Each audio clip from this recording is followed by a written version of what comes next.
Eh bien, commençons avec le poème qui s'appelle L'isolement d'Alphonse de Lamartine. Souvent sur la montagne, à l'ombre du vieux chêne, au coucher du soleil, tristement je m'assieds. Je promène au hasard mes regards sur la plaine, dont le tableau changeant se déroule à mes pieds.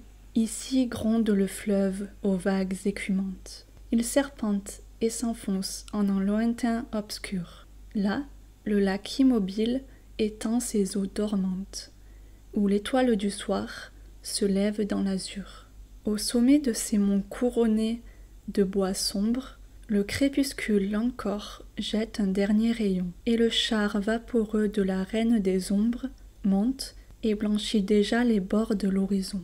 Cependant, s'élançant de la flèche gothique, un son religieux se répand dans les airs. Le voyageur s'arrête, et la cloche rustique, au dernier bruit du jour, mêle de saints concerts. Mais à ces doux tableaux, mon âme indifférente n'éprouve devant eux ni charme ni transport. Je contemple la terre ainsi qu'une ombre errante. Le soleil des vivants n'échauffe plus les morts. De colline en colline, en vain portant ma vue, du sud à l'Aquilon, de l'aurore au couchant, je parcours tous les points de l'immense étendue, et je dis, nulle part le bonheur ne m'attend. Que me font ces vallons, ces palais, ces chaumières, vains objets dont pour moi le charme est envolé. Fleuves, rochers, forêts, solitude si chère, un seul être vous manque et tout est dépeuplé.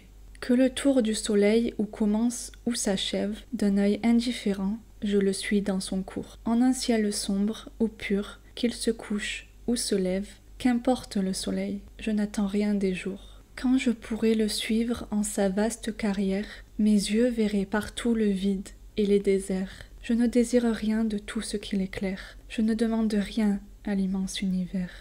Mais peut-être, au-delà des bornes de sa sphère, lieu où le vrai soleil éclaire d'autres cieux, si je pouvais laisser ma dépouille à la terre, ce que j'ai tant rêvé paraîtrait à mes yeux. Là, je m'enivrerai à la source où j'aspire. Là, je retrouverai et l'espoir et l'amour, et ce bien idéal que toute âme désire, et qui n'a pas de nom au terrestre séjour. Que ne puis-je porter sur le char de l'aurore, vague objet de mes vœux, m'élancer jusqu'à toi. Sur la terre d'exil, pourquoi restais-je encore? Il n'est rien de commun entre la terre et moi. Quand la feuille des bois tombe dans la prairie, le vent du soir s'élève et l'arrache au vallon. Et moi, je suis semblable à la feuille flétrie. Emportez-moi comme elle, orageux Aquilon.